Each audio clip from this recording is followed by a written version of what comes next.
So ngayon mga teacheron, ituturo ko naman sa inyo kung paano yung tamang pagliko ng motor. Kasi ito talaga yung nahirapan ako nung nag-aaral pa ako magmotor, yung pagliko mga katitseron. So ganito lang naman gagawin natin mga katitseron. So kunin ulit natin yung center of gravity ng ating motor. Then first gear tayo mga katitseron. And pagliliko tayo mga katitseron, itong manubela is iliko muna kung saan mo gustong pumunta. So halimbawa, pupunta tayo dito sa kaliwa. So ganito. Then tingin ka sa side mirror kung merong kang papasok. So liko na, pinitin mo lang yung inyong silinyador.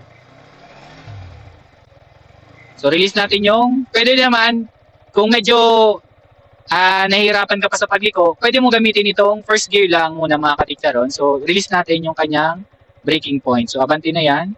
So itulak lang natin, pwede mo yan isapahan ng paa. So ayan, liko na tayo.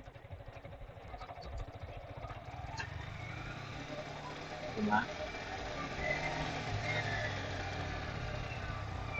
So ulitin natin mga katitsaron.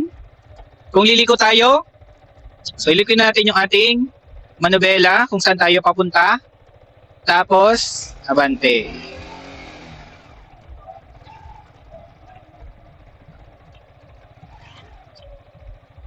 Diba mga katitsaron? So ganyan lang naman, kadaling magpaliko ng motor. Pero ito talaga yung pinaka nahirapan ako mga katitsaron. Ngayon, paano natin i-apply ito dito sa kalsada? Kasi ito medyo kapag may mga dumadaan na. So halimbawa, ayan, meron dito tayong crossing mga katitsaron. So ayan. So una, abante lang tayo mga katitsaron. So patayin natin yung hazard natin.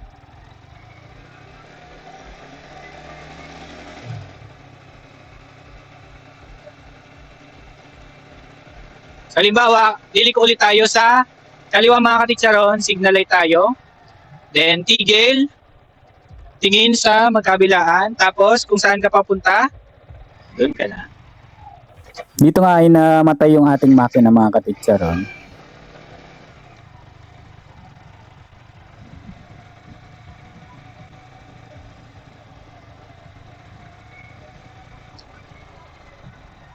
So dito nga mga katitsaron, makikita natin kung gaano ka-importante ang pagtingin sa side mirrors. Ay nakita ko na mayroong papapasok na truck, kaya bago ako lumiko, inantay ko muna siyang dumaan. First gear tayo mga katitsaron. O, liko ulit tayo kung saan tayo papunta, doon natin iliko yung ating manubela.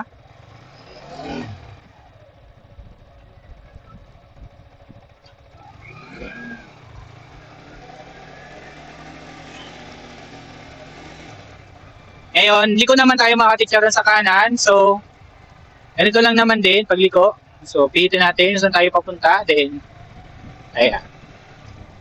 So, ganyan lang naman kadaling magbiglang liko mga katitsaron.